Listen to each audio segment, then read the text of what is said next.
Sosial di bulan puasa.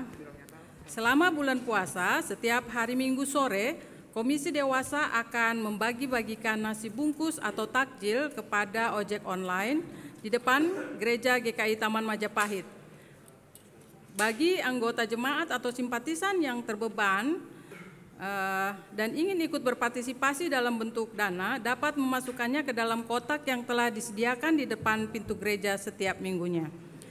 Jika dana yang masuk berlebih, maka pembagian nasi bungkus atau takjil ini akan dilaksanakan setiap hari Sabtu dan Minggu.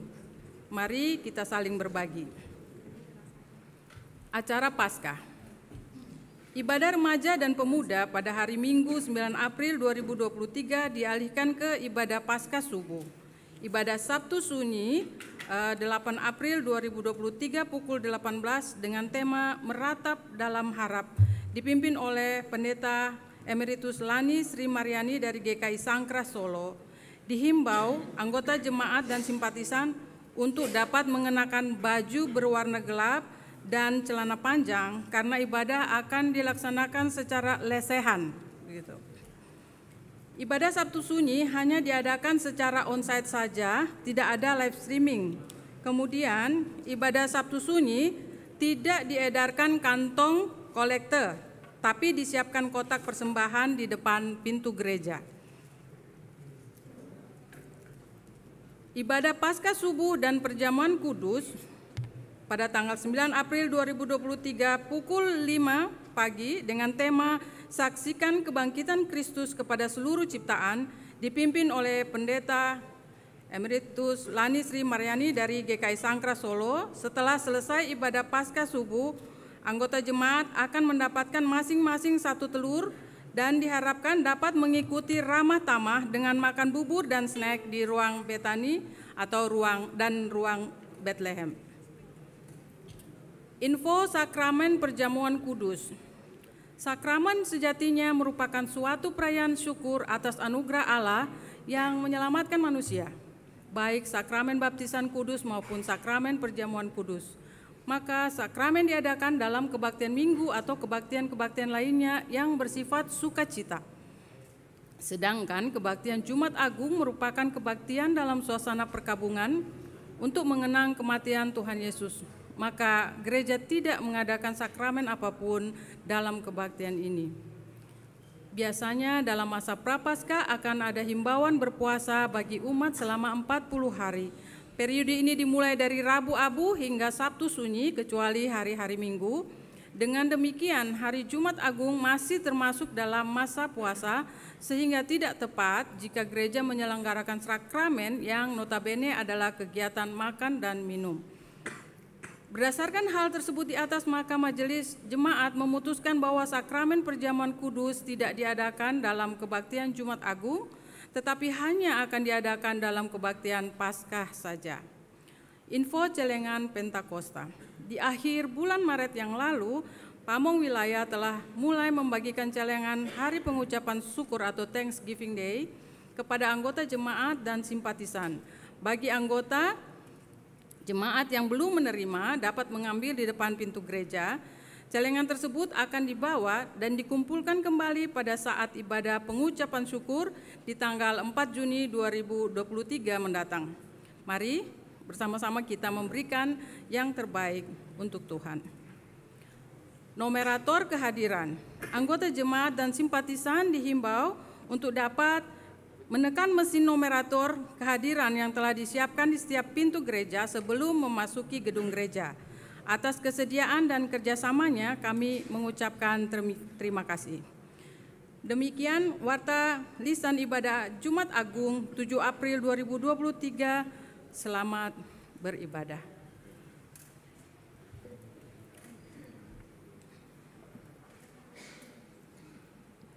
Dia yang dihianati, dicemooh, diludahi, didera, dicambuk, dimahkotai duri, ditelanjangi, dipaku tangan dan kakinya, hingga bercucuran darah dan mati tergantung di kayu salib. Dia yang tak berdosa, namun menanggung dosa kita, supaya kita selamat. Jemaat kita bangkit berdiri. Kita akan menyanyikan Kidung Jemaat 170 bait yang pertama sampai bait yang ketiga, Kepala yang Berdarah.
Ibadah Jumat Agung hari ini kita landasi dengan pengakuan penolong kita adalah Tuhan yang menciptakan langit, bumi dan segala isinya, dan yang setia menepati janjinya.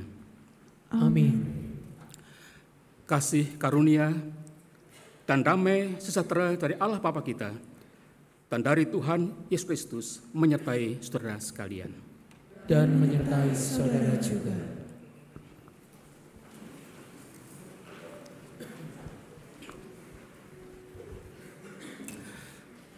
Selamat pagi jemaat sekalian.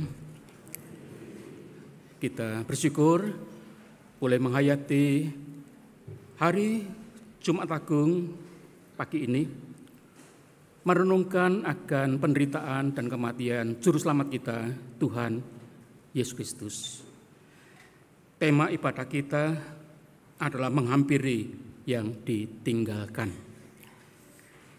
Sebelum kita melanjutkan ibadah ini, mari kita datang di dalam doa pengakuan dosa kepada Tuhan. Mari kita berdoa.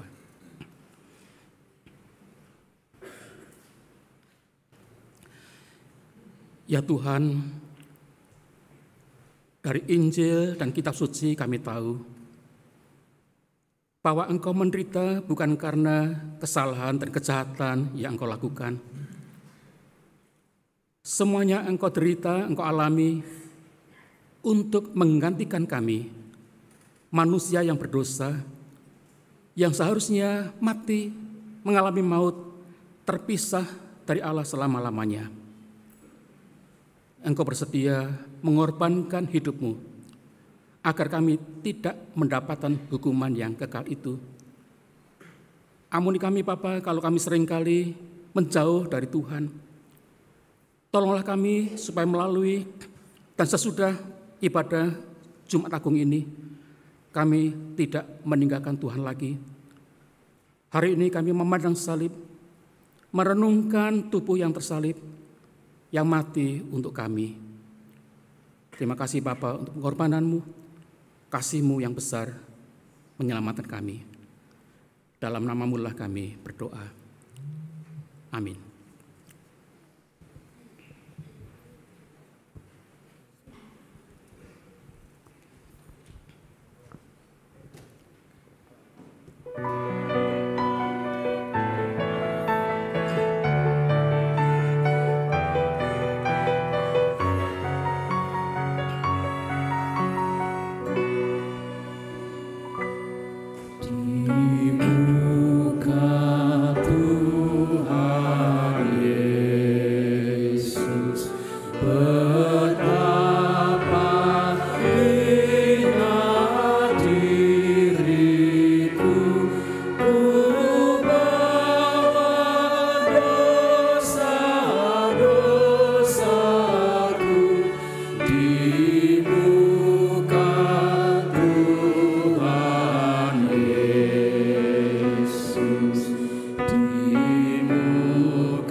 Bagi setiap orang yang dengan tulus hati menyesali dosanya di hadapan Tuhan, Ia memberikan berita anugerah seperti yang tertulis dalam Yohanes 3 ayat 16. Karena begitu besar kasih Allah akan dunia ini, sehingga Ia telah mengaruniakan anaknya yang tunggal, supaya setiap orang yang percaya kepadanya tidak binasa, melainkan beroleh hidup yang kekal.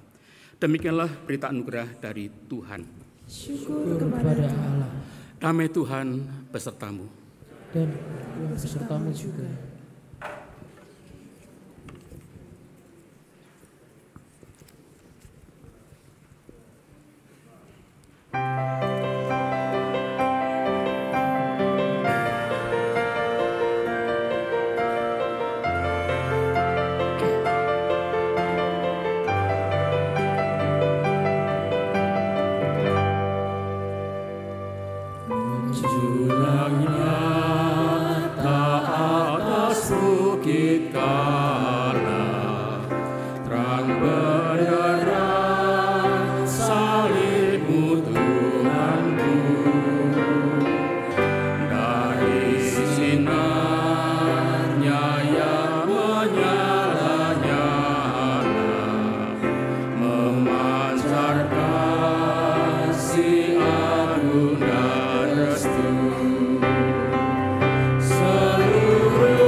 Kita akan mengenang peristiwa penyaliban Tuhan Yesus.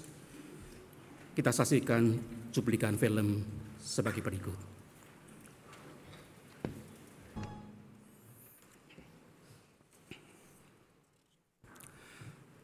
Mari kita menghayati lebih lanjut akan peristiwa kematian Tuhan Yesus dengan merenungkan firman Tuhan.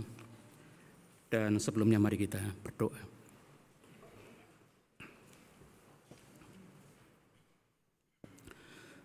Ya Roh Kudus, bantulah kami untuk menghayati makna penderitaan dan kematian Juru Selamat kami, Tuhan Yesus Kristus.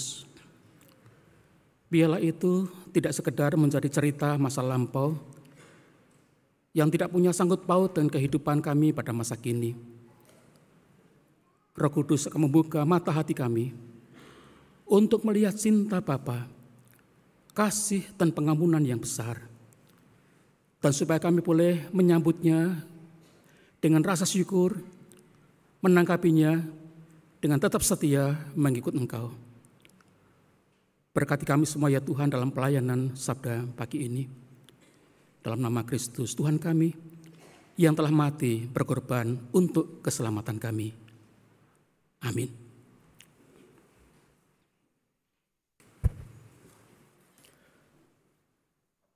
Bacaan pertama terambil dari kitab Yesaya pasal 52 ayat 13 sampai dengan pasal 53 ayat 12.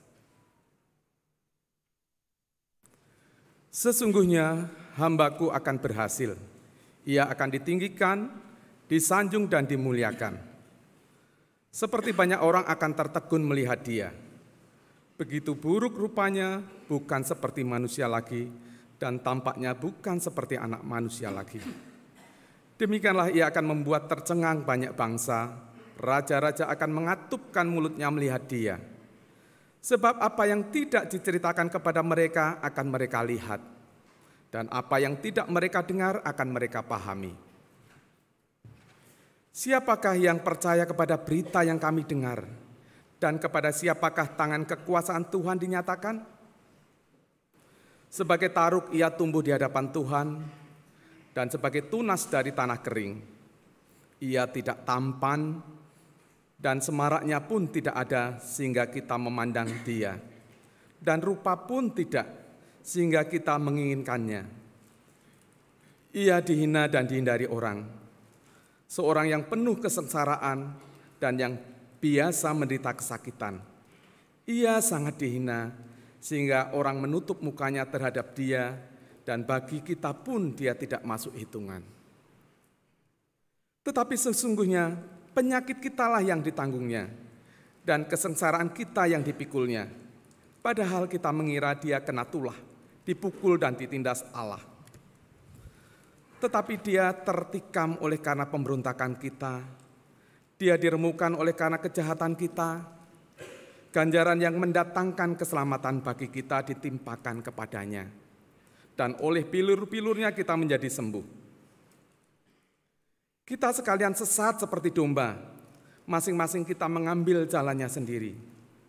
Tetapi Tuhan telah menimpakan kepadanya kejahatan kita sekalian. Dia dianiaya, tetapi dia membiarkan diri ditindas dan tidak membuka mulutnya seperti anak domba yang dibawa ke pembantaian. Seperti induk domba yang keluh di depan orang-orang yang menggunting bulunya, ia tidak membuka mulutnya. Sesudah penahanan dan penghukuman ia terambil. Dan tentang nasibnya, siapakah yang memikirkannya? Sungguh, ia terputus dari negeri orang-orang hidup, dan karena pemberontakan umatku ia kena tulah. Orang menempatkan kuburnya di antara orang-orang fasik, dan dalam matinya ia ada di antara penjahat-penjahat. Sekalipun ia tidak berbuat kekerasan, dan tipu tidak ada dalam mulutnya. Tetapi Tuhan berkehendak meremukkan dia dengan kesakitan. Apabila ia menyerahkan dirinya sebagai korban penebus salah, ia akan melihat keturunannya, umurnya akan lanjut, dan kehendak Tuhan akan terlaksana olehnya. Sesudah kesusahan jiwanya, ia akan melihat terang dan menjadi puas. Dan hambaku itu, sebagai orang yang benar, ia akan membenarkan banyak orang oleh hikmatnya. Dan kejahatan mereka dia pikul. Sebab itu aku akan membagikan kepadanya orang-orang besar sebagai rampasan, dan ia akan memperoleh orang-orang kuat sebagai carahan, yaitu sebagai ganti karena ia telah menyerahkan nyawanya ke dalam maut, dan karena ia terhitung di antara pemberontak. Sekalipun ia menanggung dosa banyak orang dan berdoa untuk pemberontak. Demikianlah sabda Tuhan. Syukur kepada Allah.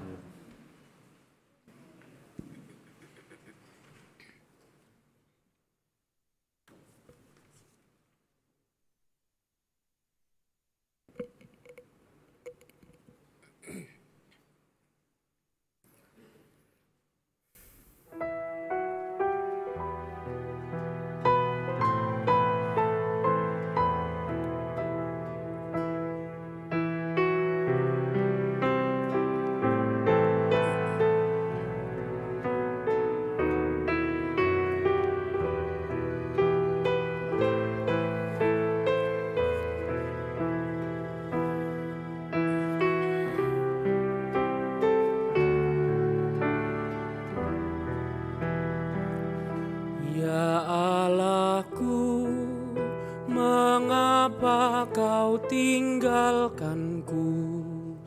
Ku berseru, namun kau tetap jauh. Ya Allahku, mengapa kau tinggalkanku dan tiada menolongku?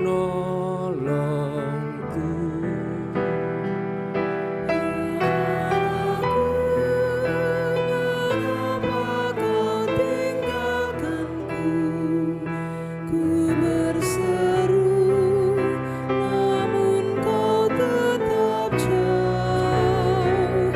Ya Allahku, mengapa kau tinggalkanku dan tiada menolongku?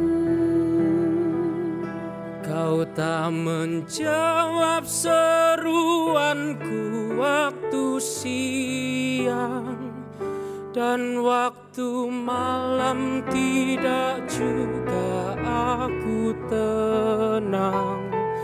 Padahal Kau Allah yang kudus dan berkuasa, bertata di atas pujian Israel.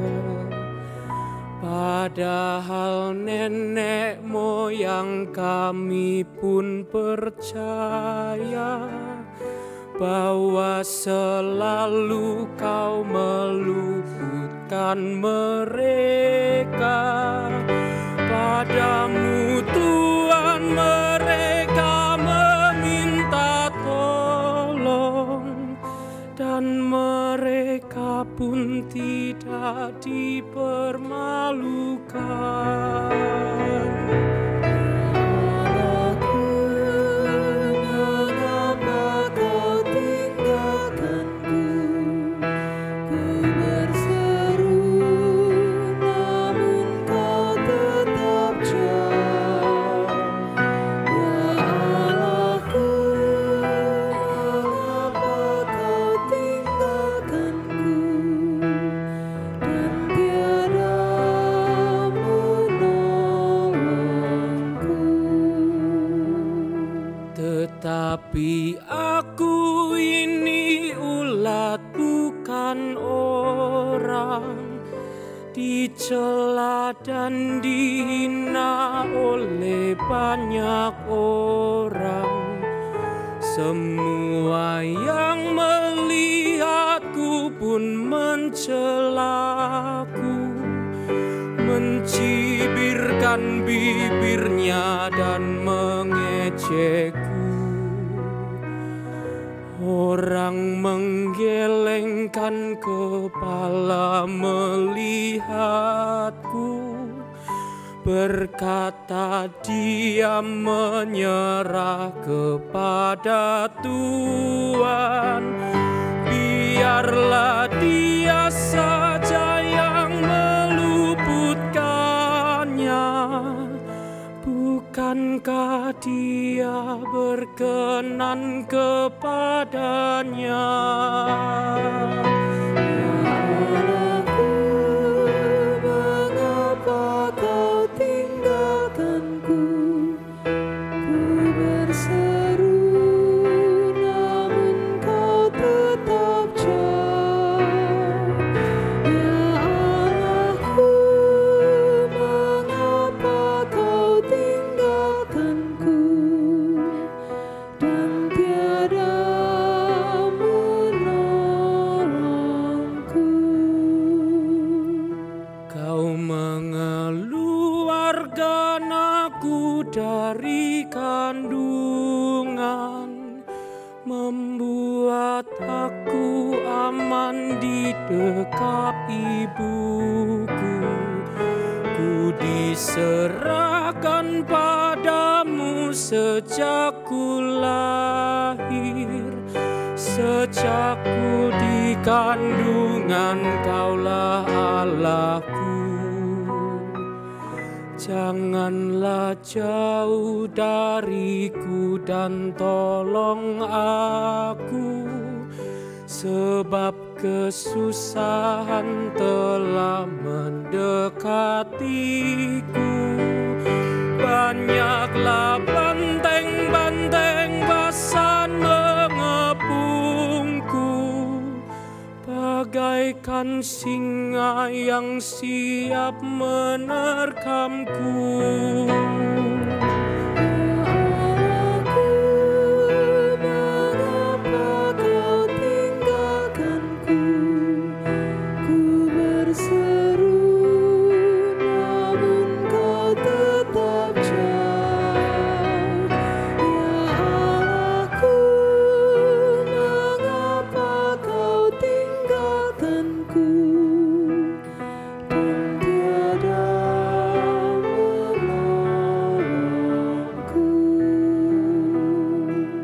Seperti air diriku pun tercurah, segala tulangku lepas dari sendinya. Hatiku jadi seperti lilin meleleh, ya hancur lululah di dalam dadaku. Kekuatanku jadi kering bagai beling, lidahku lekat di langit-langit mulutku, dan dalam debu maut kau letakkan aku. Ya Allahku, mengapa kau tinggalkanku? Ya Allahku, mengapa kau tinggalkanku? Ku berseru, namun kau tetap jauh. Ya Allahku, mengapa kau tinggalkanku?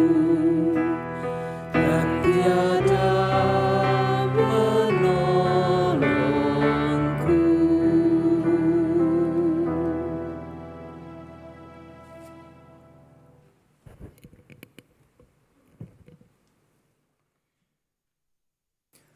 Bacaan kedua terambil dari kitab Ibrani pasal 10 ayat 16 sampai dengan 25.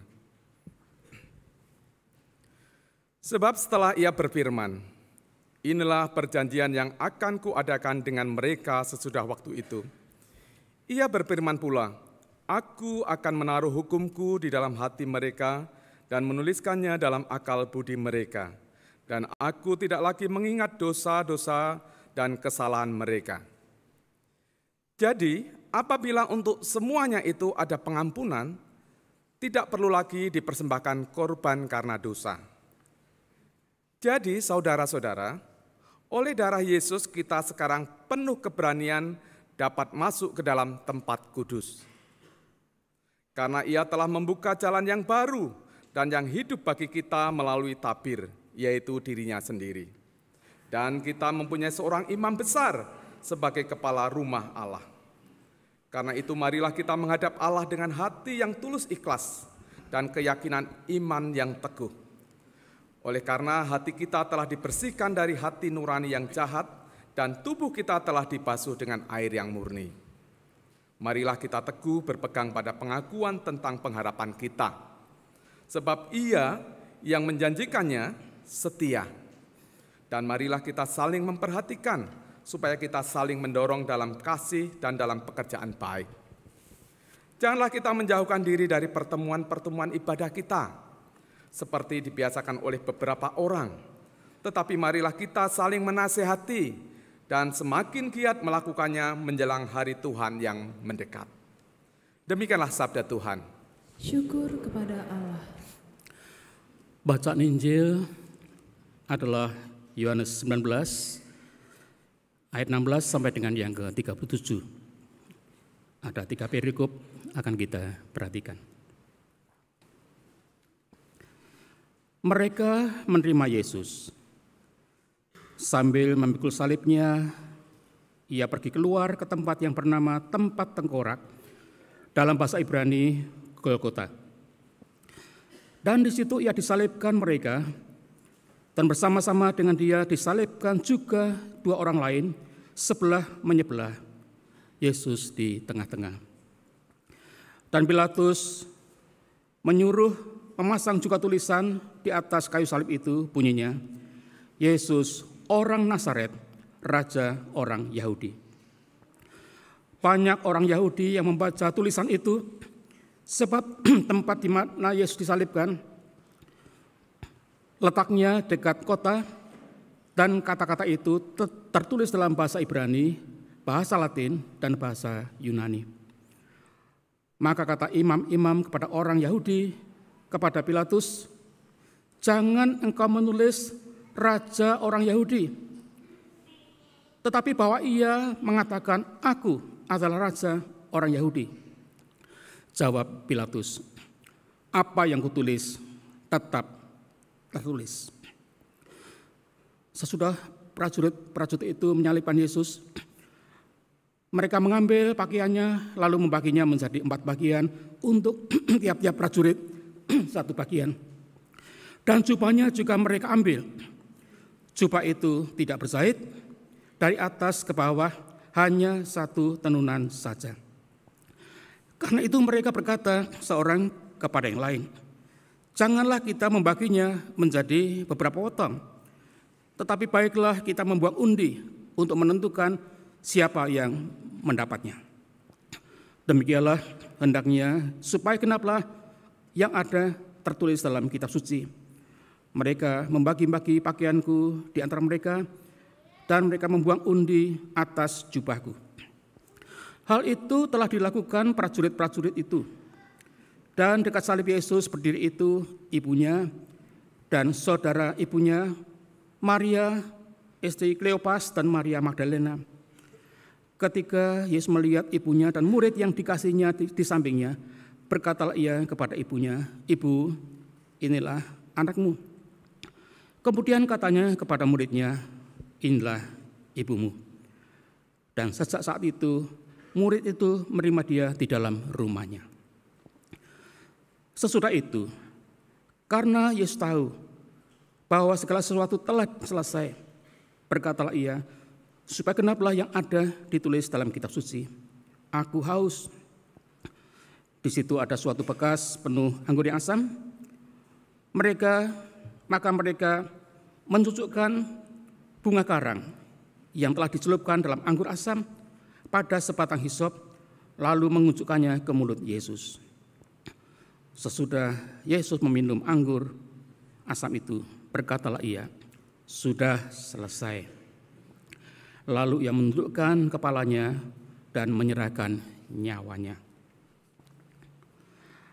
Karena hari itu hari persiapan, dan supaya pada hari Sabat mayat-mayat itu tidak tinggal tergantung pada kayu salib, sebab Sabat itu adalah hari yang besar, maka datanglah orang-orang Yahudi kepada Pilatus dan meminta kepadanya supaya kaki-kaki orang itu dipatahkan dan mayat-mayatnya diturunkan. Maka datanglah prajurit-prajurit lalu mematahkan kaki orang yang pertama dan kaki orang yang lain yang disalibkan bersama-sama dengan Yesus.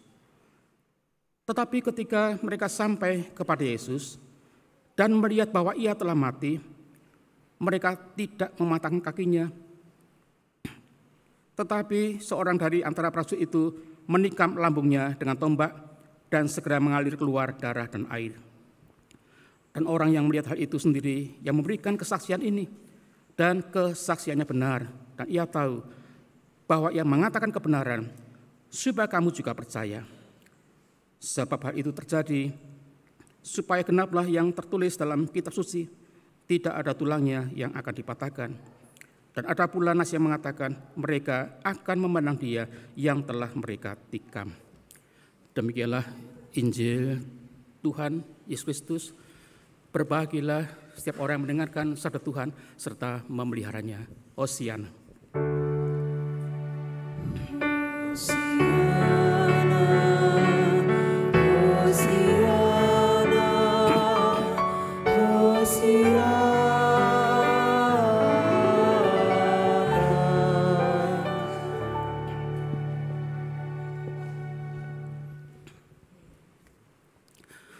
Hari ini kita memandang salib, memandang dia yang tersalib, yang mati di sana. Nah, apa kesan dan perasaan kita semua terhadap peristiwa semacam ini, peristiwa kematian Yesus di hari Jumat yang agung ini? Apa kesan kita terhadap realita kehidupan ini, yakni kematian? Sudah bukankah tiap hari ada orang yang mati dan kita tidak berkesan apa-apa? Karena orang itu ada di tempat yang jauh, yang tidak kita kenal. Kita tidak pernah tahu siapa orang ini, dan kematian seperti itu tidak punya arti apa-apa bagi kita, bukan? Lihatlah koran, setiap hari ada iklan kedukaan. Pergilah ke makam dan krematorium, tidak pernah libur, bahkan pada hari libur pun para tukang penggali kubur masih bekerja dan krematorium masih melayani kremasi. Setiap orang pasti akan mati. Menurut statistik, itu angkanya 100%. Yang pernah hidup sekali waktu pasti akan mati. Setiap kali saya memimpin upacara pemakaman, saya selalu ingatkan, saudara sekalian, hari ini kita berdiri di sekitar peti jenazah. Ada saatnya nanti entah kapan kitalah yang berada di dalam peti jenazah itu. Mau tidak mau, suka tidak suka, itu pasti akan terjadi. Itu satu-satunya masa depan kita yang pasti. Kematian itu pantas pada usia berapapun. Agak beda sama orang menikah jadi manten ya. Kalau dia masih terlalu muda, masih seperti anak-anak, jadi manten, dilokke orang, cilik wis dadi manten. Kalau dia sudah tua, usianya banyak, menikah, juga orang berkomentar, wis tua kok kawin. Tapi kalau mati tidak ada komentar seperti itu. Ijik cilik kok mati, bisa tuh. Wis tua kok mati, wis tua malah mati ya. Itu pantas untuk usia berapapun. Dan kematian bisa datang kapan saja, tidak harus sakit. Yang sehat lebih dulu mati, bisa loh terjadi.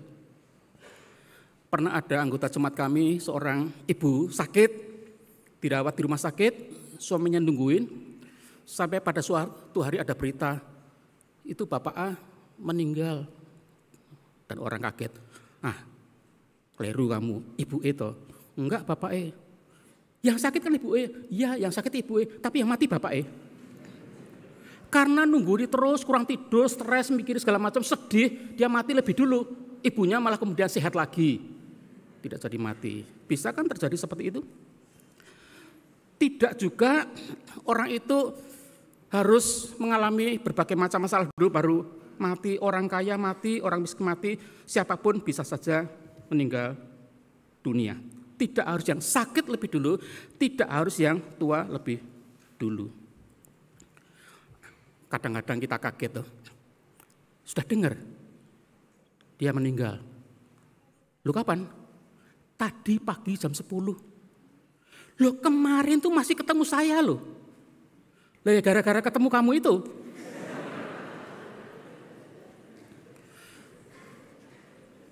Kalau kita melihat prosesi orang layat, ngiring jenazah ke kuburan itu kan semacam gambaran dan video, besoknya kita juga akan ke sana kan?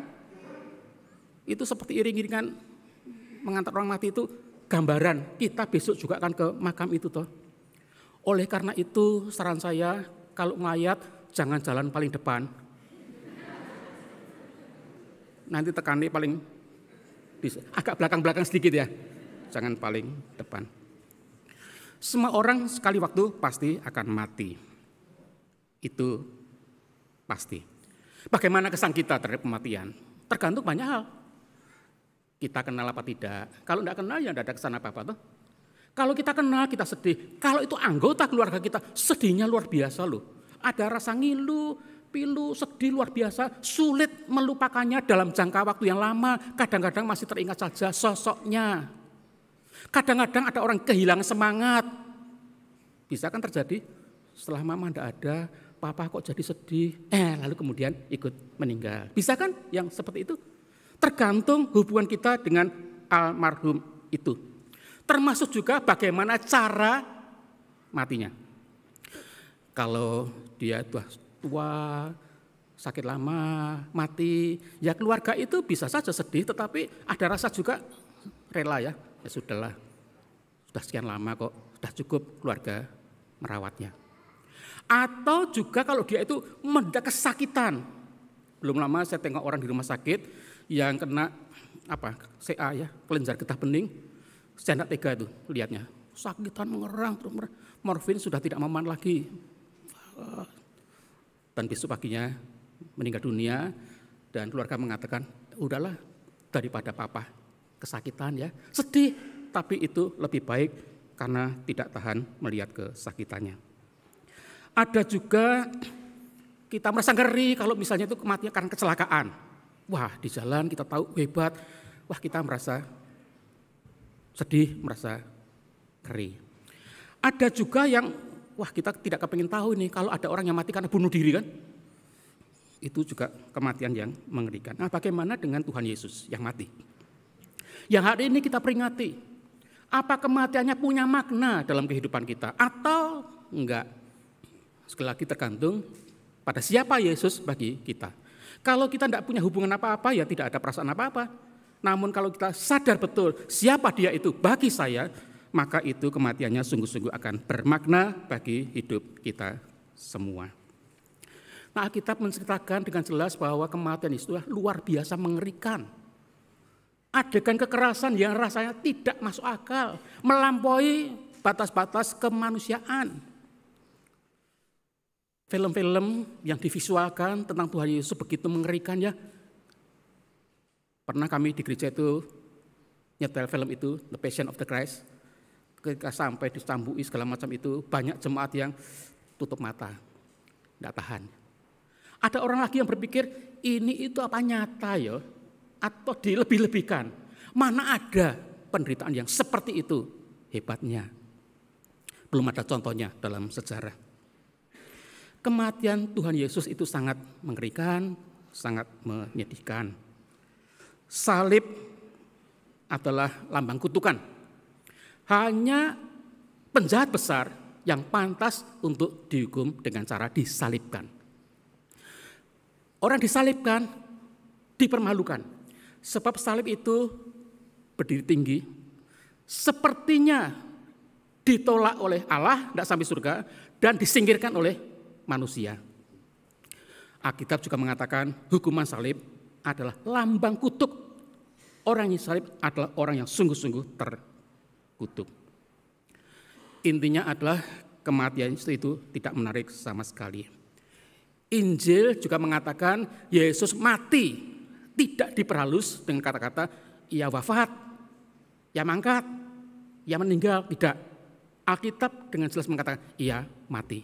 Pengakuan iman kita setiap hari Minggu juga kita katakan toh mati dan dikuburkan, bukan wafat kan? Tidak diperhalus, dibiarkan saja begitu. Kata itu kasar tapi jelas, mati, bukan wafat, bukan meninggal dan sebagainya. Kalau kita membaca Alkitab, Yesus sebetulnya sudah lama menderita. Lihat saja di mana dia dilahirkan. Anak Allah tapi dilahirkan di kandang hewan. Dibaringkannya tidak di ranjang yang bagus, tapi di sebuah palungan. Sepanjang hidupnya dia dimusuhi bahkan oleh tokoh-tokoh agama. Padahal Yesus tidak pernah mengajarkan yang buruk-buruk. Bahkan dia melakukan yang baik-baik menolong orang, menyembuhkan orang, memberi makan 5.000 orang, bahkan membangkitkan orang mati. Tapi si orang baik ini sungguh-sungguh disia-siakan oleh manusia. Dia ditangkap, sesudah dia dikhianati oleh murid yang dikasihinya. Orang yang pernah bersumbar, aku tidak akan meninggalkan engkau, ternyata menyangkalnya sampai 3 kali. Tidak ada orang yang menemaninya ketika ia disalibkan, kecuali 2 orang yang dalam bacaan kita tidak disebut siapa itu, tapi dalam kisah yang paralel, dalam Injil yang lain dikatakan mereka adalah 2 orang penjahat. Sekali lagi, hanya orang yang dianggap kesalahannya sangat besar itu yang diberi hukuman salib. Dia ditinggalkan oleh Allah sampai dia berseru, "Ya Allahku, mengapa kau tinggalkanku?" Begitu ngeri. Tidak hanya penderitaan jasmani, fisik, tapi juga batinnya, merasa ditolak oleh siapapun. Yesaya dalam bacaan kita tadi menggambarkan sesosok seorang hamba Tuhan yang menderita. Yesaya tidak mengatakan, tidak menjelaskan siapa hamba Tuhan ini. Namun kita tahu yang berdiri di belakang sejarah, semua sudah terjadi. Kita tahu tidak hanya berita Yesaya, tapi juga tahu kisah kehidupan Yesus. Ternyata itu cocok, pas, sesuai kalau hamba Tuhan itu adalah Tuhan Yesus Kristus. Yesaya tidak mengatakannya. Namun membaca Injil kita tahu siapa yang dimaksudkannya, yaitu Tuhan Yesus sendiri. Seperti apa itu? Digambarkan tadi dia tidak menarik, tidak tampan, semarannya tidak ada, malah tidak lagi seperti manusia. Orang menderita kesakitan, dihina dan dihindari orang. Bagi kita, dia tidak masuk hitungan. Kita merasa dia itu kena tulah, dipukul dan ditindas oleh Allah. Padahal penyakit italah yang ditanggungnya, kesengsaraan kita yang dipikulnya. Dia menderita seperti itu, sang hamba Tuhan itu bukan karena dia jahat, tapi justru karena dia baik. Bukankah ini sosok Tuhan Yesus Kristus? Orang-orang menghindari dia, meninggalkannya. Apa yang kita lakukan? Memandang salib, memandang kematian Yesus ini. Jangan sampai kita hanya terharu saat ini ketika ibadah, merasa sentimental, kasihan. Tapi mari kita buktikan sikap kita terhadapnya dalam kehidupan kita selanjutnya. Apa yang kita lakukan, bagaimana hidup kita setelah kita merenungkan dan menghayati penderitaan dan kematian Tuhan Yesus ini. Tuhan Yesus itu mati untuk memulihkan relasi kita dengan Allah yang sudah putus karena dosa. Siapa yang berdosa? Semua orang. Paulus mengatakan semua orang sudah berbuat dosa dan kehilangan kemuliaan Allah. Dan apa hasil dari dosa itu? Maut, kematian. Upah dosa adalah maut, tetapi anugerah Allah adalah keselamatan di dalam Tuhan Yesus Kristus. Yesus mati supaya kita hidup. Dia menderita supaya kita bahagia. Menghayati peristiwa ini berarti penuh dengan rasa syukur. Kita memandang salib dan bertekad untuk tidak undur. Sebab bisa saja pengikutnya itu mengundurkan diri, melarikan diri semuanya. Tema hari ini adalah menghampiri yang ditinggalkan. Mari kita jangan seperti itu. Itu bisa terjadi.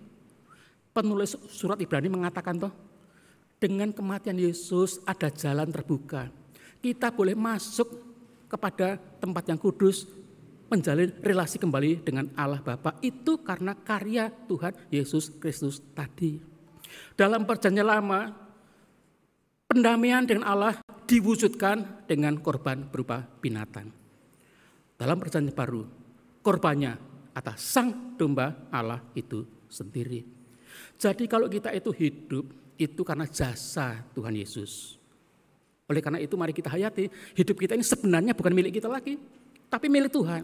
Jangan pernah menganggap hidup kita, harta kita, kemampuan kita, itu milik saya pribadi. Tidak. Harusnya kita sudah tidak punya itu semua. Dihukum, maut bahkan. Tapi melalui kematiannya, kita dipulihkan relasi kita dengan Allah Bapa di surga. Kita berhutang hidup kepada Tuhan Yesus.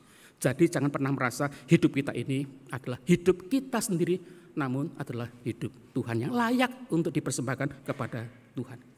Banyak orang-orang pengikutnya meninggalkan Tuhan. Makanya penulis surat Ibrani mengatakan jangan meninggalkan persekutuan ibadah kita loh. Seperti dibiasakan banyak orang itu. Tapi mari kita melakukannya, bahkan makin giat melakukannya menjelang hari Tuhan yang mendekat.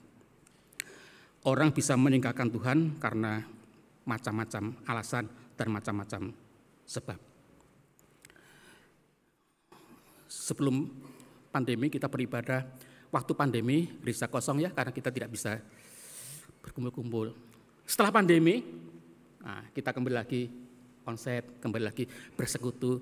Tapi mungkin ada loh, pandemi sudah lewat, orang sudah kadung nyaman online ya. Tidak harus jam 8:30 sih. Jam 11 juga bisa kok nonton itu. Malam juga bisa. Lupa juga bisa. Tidak, beribadah lagi kepada Tuhan. Jangan meninggalkan Dia karena Dia itu juru selamat kita. Mungkin sewaktu waktu kita merasa Tuhan kok menjauh dari aku. Tuhan kok meninggalkan aku. Coba mari kita renungkan dengan jujur. Sebetulnya siapa yang menjauh dari siapa? Tuhan menjauh dari kita atau kita yang menjauh dari Tuhan? Sejak pertama kali manusia jatuh dalam dosa, sudah jelas pesannya. Manusia yang meninggalkan Tuhan, bukan? Ketika Tuhan berjalan dalam taman itu, Adam tidak menyambut Tuhan, tapi malah lari bersembunyi. Sampai Allah mencarinya tuh. Adam, di manakah engkau? Sepanjang sejarah Allah lah yang selalu ingin mendekat kepada kita. Manusia yang hilang tidak bisa mencari Allah. Allah yang mencari manusia. Kalau saya punya pulpen ini kan ciptaan manusia ya. Kalau sekali waktu pulpen saya hilang, apa yang terjadi? Siapa mencari siapa? Saya mencari pulpen saya di mana? Atau pulpennya cari saya di mana ya Pak Iman? Tidak mungkin kan? Yang membuat Sang Pencipta mencari ciptaannya. Allah tidak pernah jauh loh, kita yang jauh dari Tuhan. Coba kita cek lagi. Itu kalau malam hari, sudah malam sekali, kita belum tidur. Tuhan sudah tidur belum? Malam larut, kita belum tidur. Tuhan sudah tidur belum? Pagi sekali, subuh gasik. Kita bangun, Tuhan sudah bangun belum? Kapan dia tidurnya? Mazmur mengatakannya, tidak terlelap dan tidak tertidur penjaga Israel, begitu kan? Ngerti enggak itu maksudnya? Kenapa Tuhan sampai malam belum tidur? Itu nungguin kita loh. Yang sepanjang hari bekerja, diberkati, mungkin mengakhiri hari itu berdoa dulu, bersyukur pada Tuhan. Tapi enggak, saking ngantuknya langsung tidur. Pagi banget, dia sudah bangun, menunggu kita. Ini mungkin mau berdoa, minta penyertaan berkat sepanjang hari ini. Tapi karena saking sibuknya, udah langsung ngapa-ngapa ya, nota segala macam itu, lupa berdoa. Jadi siapa yang seringkali kecewa? Mau ketemu, tidak terjadi pertemuan itu. Siapa yang kecewa? Kita atau Tuhan? Bukan Tuhan meninggal kita. Bukan Dia menjauh dari kita. Kitalah yang seringkali menjauh dari Dia. Kitalah yang seringkali meninggalkan Tuhan. Oleh karena itu menghampiri yang ditinggalkan. Jangan cuma kita sadari saat ini.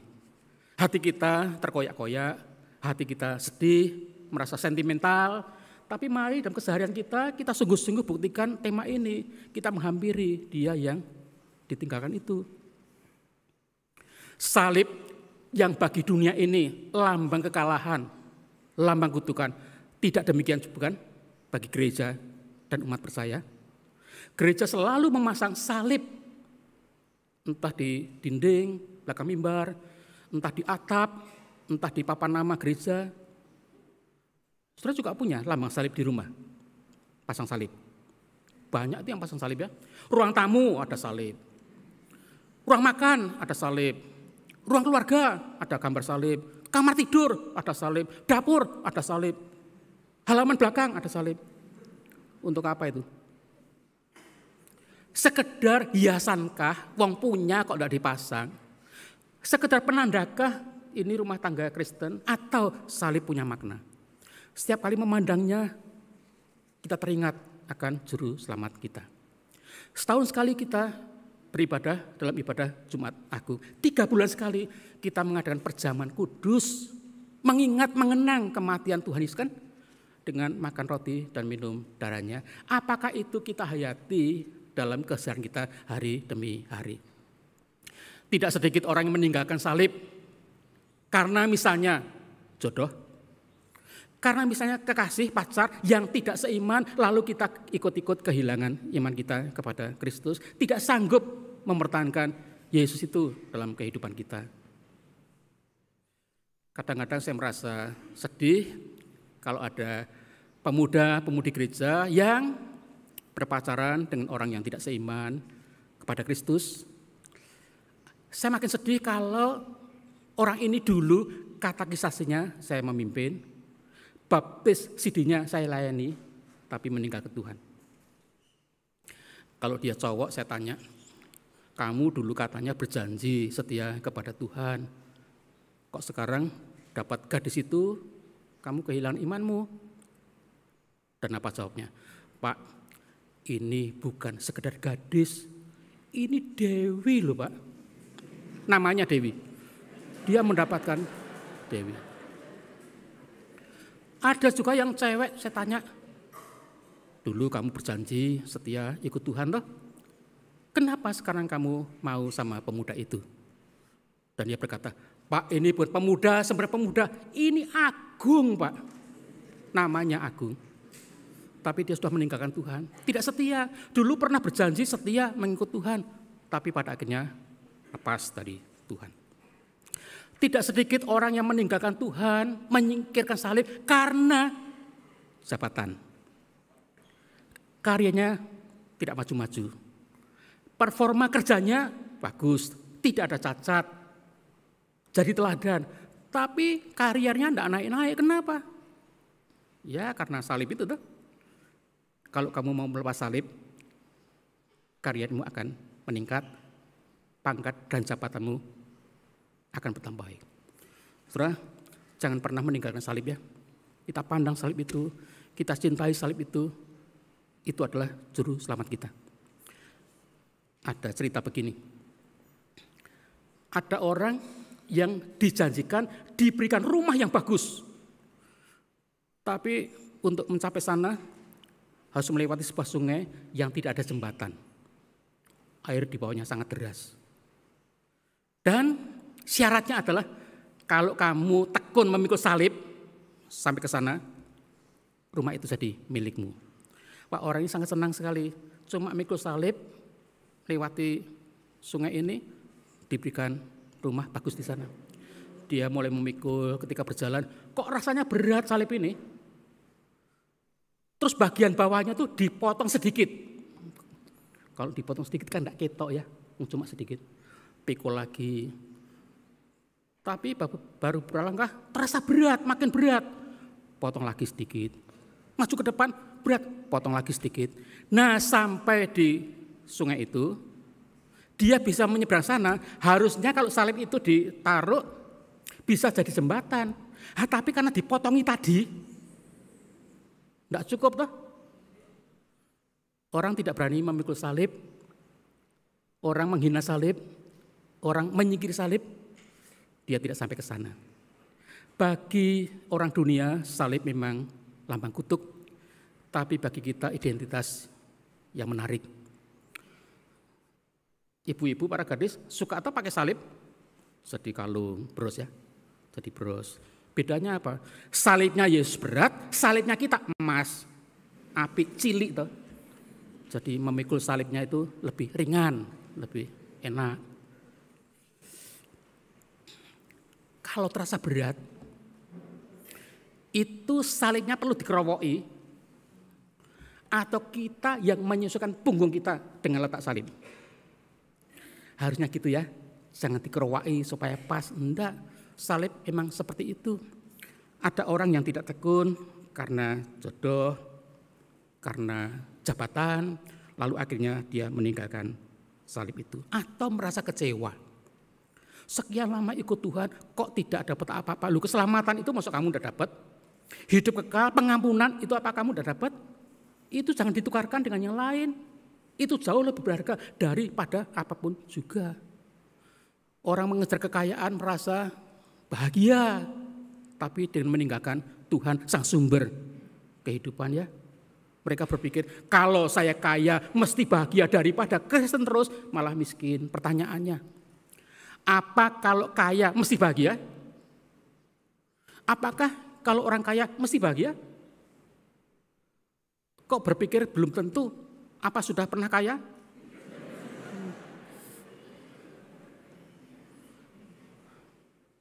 Uang banyak tidak menjamin kebahagiaan.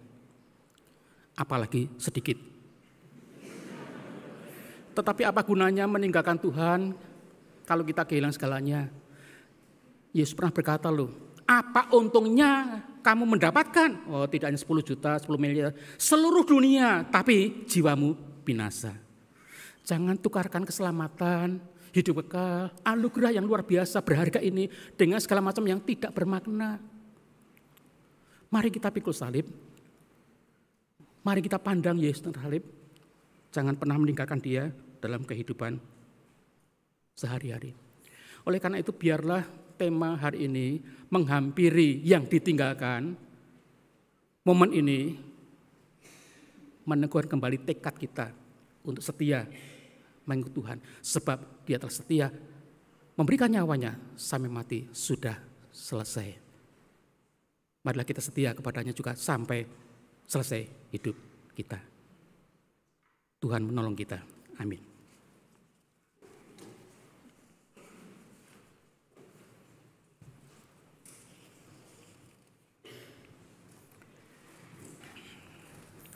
Akan dipersembahkan pujian oleh paduan suara Eklesia. Dipersilakan.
Kami segenap majelis jemaat mengucapkan terima kasih kepada paduan suara eklesia yang sudah memberikan persembahan pujian pada ibadah Jumat Agung hari ini. Kiranya pelayanan Bapak Ibu sekalian selalu diberkati oleh Tuhan. Umat dimohon untuk berdiri.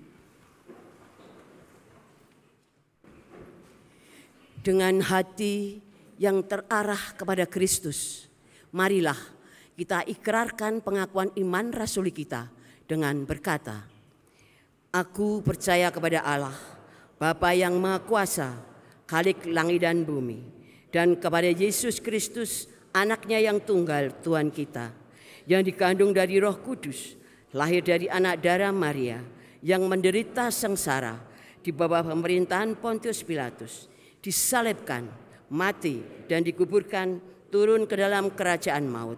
Pada hari yang ketiga, bangkit pula dari antara orang mati, naik ke surga, duduk di sebelah kanan Allah, Bapa yang Maha Kuasa. Dan dari sana ia akan datang untuk menghakimi orang yang hidup dan yang mati. Aku percaya kepada Roh Kudus, gereja yang kudus dan persekutuan orang kudus, pengampunan dosa, kebangkitan orang mati, dan hidup yang kekal. Amin. Umat dipersilakan duduk.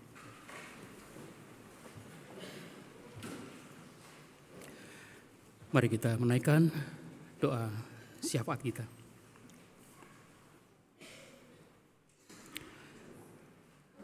Sejujurnya ya Tuhan,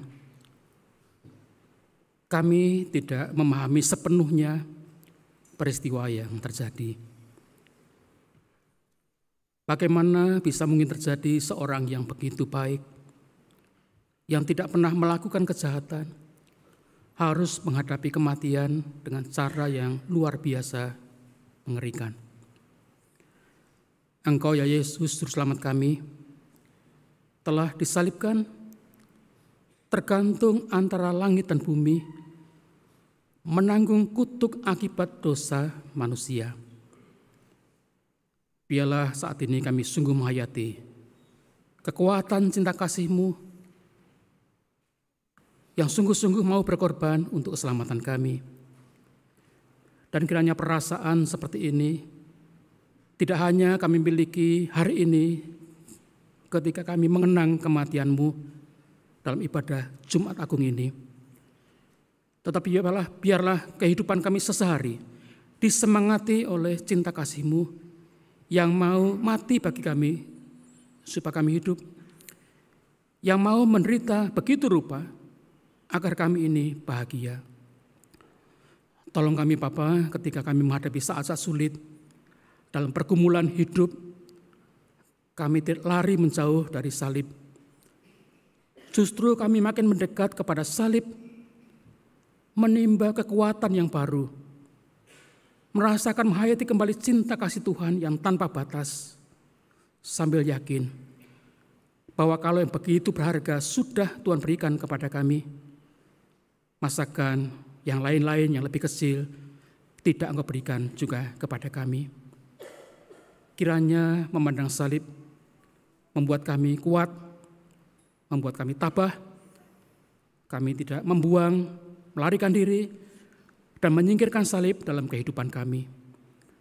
Bahkan jika sekali waktu kami harus memikul salib karena mengikut Tuhan, biarlah itu mendatangkan sukacita dan kebahagiaan tersendiri, sebab kepada kami dipercayakan untuk berjalan di jalan Tuhan, jalan Via Dolorosa.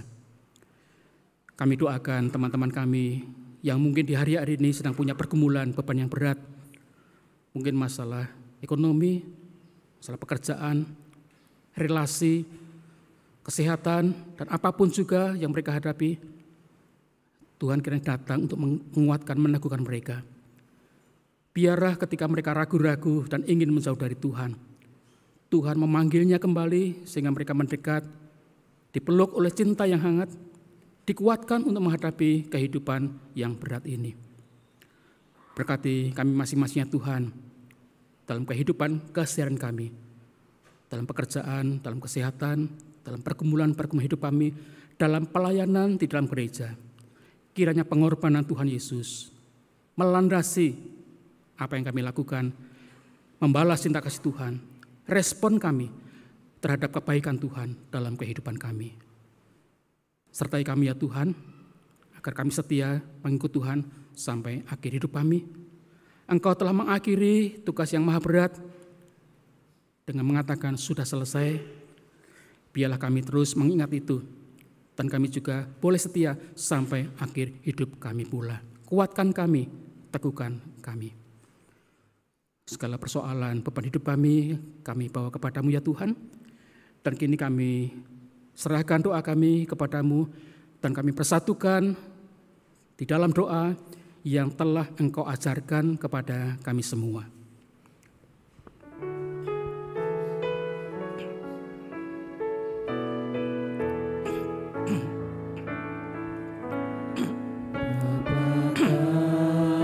Yang ada di surga, dikuduskanlah namamu, datanglah kerajaanmu, jadilah kehendakmu seperti di surga. Bila kami pada hari ini makanan kami yang secukupnya, dan ampuni kesalahan kami seperti kami ampuni yang lain, dan jauhkan kami dari pencobaan, lepaskanlah kami dari yang jahat, sebab Engkau yang punya kerajaan serta kuasa dan kemuliaan sampai selama-lamanya. Amin. Amin.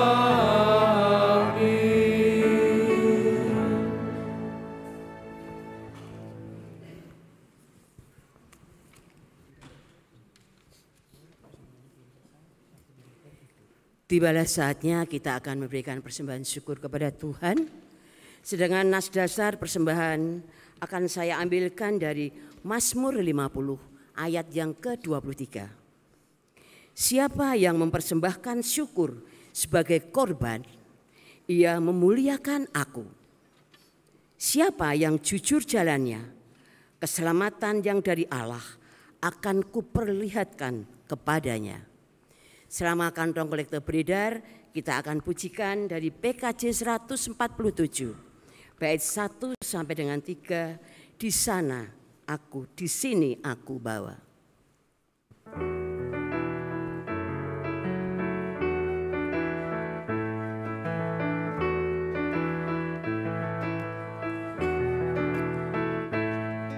Di sini aku bawa Tuhan, persembahan hidupku semoga berkenan. Berapalah nilainya Tuhan dibandingkan berkat-Mu yang telah Kau limpahkan.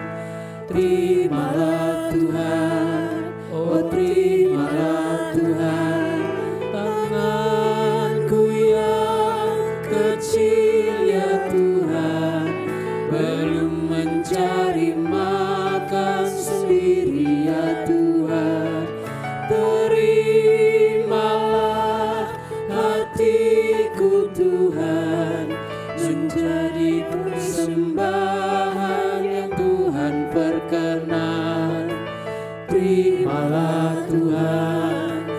terimalah Tuhan.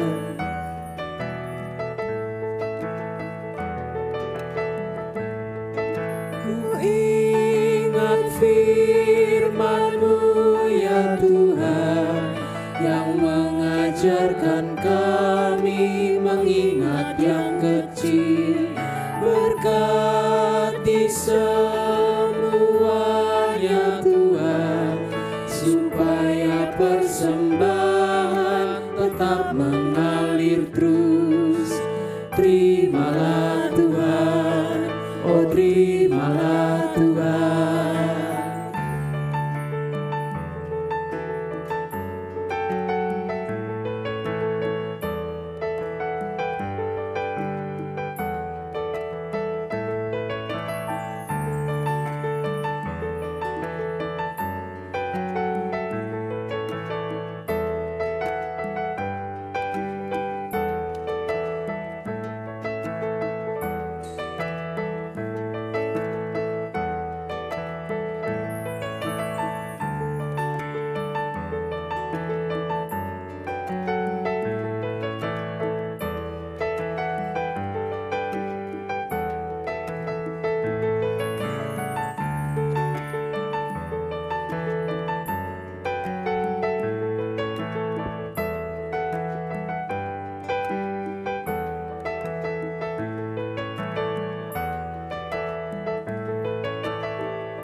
Umat dimohon untuk berdiri. Mari kita bawa persembahan kita ke dalam doa. Bapa Surgawi yang kami sembah di dalam nama Tuhan Yesus Kristus. Engkau ya Tuhan Yesus rela dicaci, dihina, disiksa, dicambuk. Bahkan Engkau rela mati di kayu salib. Untuk menebus kami ya Tuhan, manusia yang penuh dengan dosa. Sebenarnya ya Tuhan, hukuman itu semua adalah untuk kami. Tetapi Engkau telah menggantikannya ya Tuhan. Engkau telah menebus dengan darah-Mu. Pengorbanan-Mu yang luar biasa Tuhan. Terima kasih Tuhan, terima kasih. Saat ini Bapa, kami ingin membawa persembahan syukur kami kepada Tuhan. Walaupun tidak sepadan dengan berkat yang sudah Engkau limpahkan terlebih dahulu untuk kami. Kuduskanlah ya Tuhan, sehingga persembahan kami boleh menjadi persembahan yang harum dan berkenan kepada Tuhan. Ajarilah kami ya Tuhan untuk memberi persembahan, memberi hidup kami yang terbaik untuk Tuhan. Berkatilah kami yang mengelola Bapa dengan hikmat bijaksana-Mu, sehingga persembahan ini sungguh dipergunakan hanya untuk kemuliaan nama Tuhan. Ampunilah ya Tuhan segala pelanggaran dan dosa-dosa kami. Inilah doa persembahan kami yang semuanya ini kami panjatkan hanya di dalam nama Tuhan Yesus Kristus yang sudah berkorban untuk kami manusia berdosa. Terima kasih Bapa. Amin.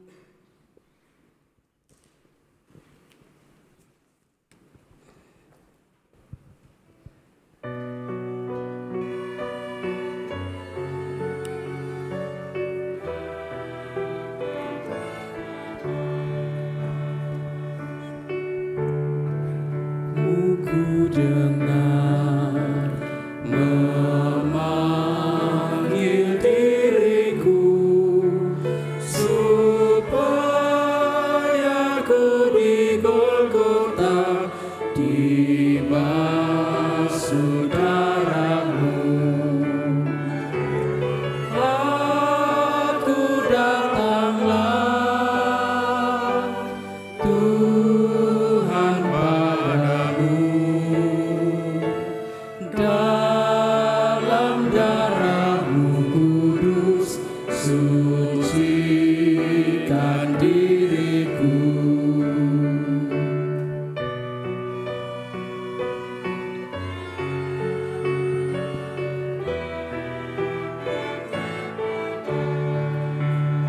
Kendatiku lemah, tenaga Kau beri. Ku hapus aib dosaku, hidupku pun bersih. Aku datanglah Tuhan padamu,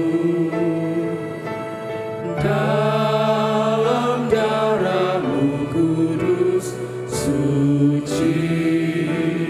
diriku.